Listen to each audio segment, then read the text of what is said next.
Mama yetu Maria, utuombee sisi watu wakosefu.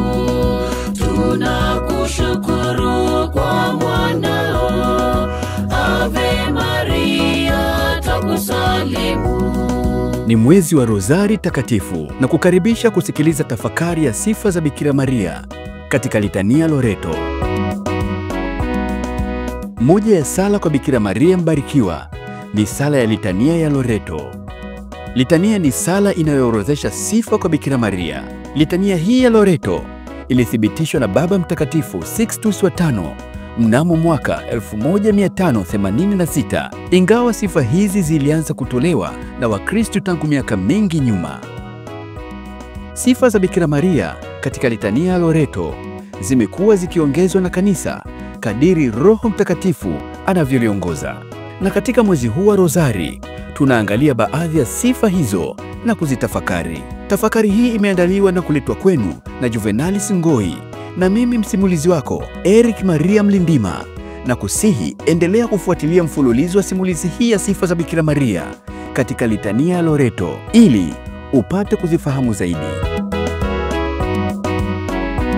Sifa ya kwanza: Maria Mtakatifu. Maria Mtakatifu, Mama wa Mungu, utuombee. Hii ni sifa ya kwanza inayotajwa katika litania hii ya Bikira Maria.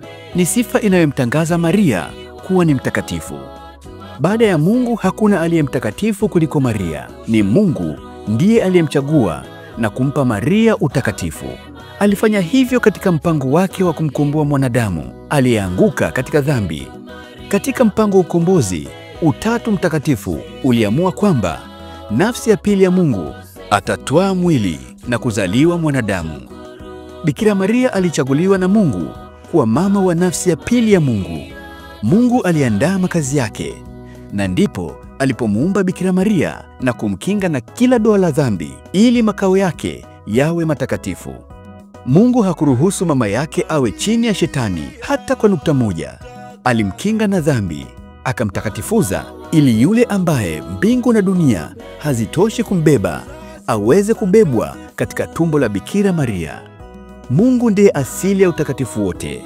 Kadiri mmoja anavyozama katika Mungu, ndivyo pia anazidi kuwa mtakatifu. Bikira Maria katika maisha yake yote alimtafakari Mungu, na hivyo akaishi ndani ya Mungu na Mungu akaishi ndani ya Maria, kiasi kwamba ni kama vile Bikira Maria hakuishi tena yeye, bali Mungu aliishi ndani ya Bikira Maria. Katika hali hii, Bikira Maria anakuwa mtakatifu kuliko watakatifu wengine wote, kwa sababu hakuna aliyewahi kumtafakari Mungu na kuzama ndani ya Mungu kuliko Bikira Maria. Mungu ametaka Bikira Maria awe mtakatifu sana, kwa sababu huyo ndiye ambaye angemzaa chanzo cha utakatifu.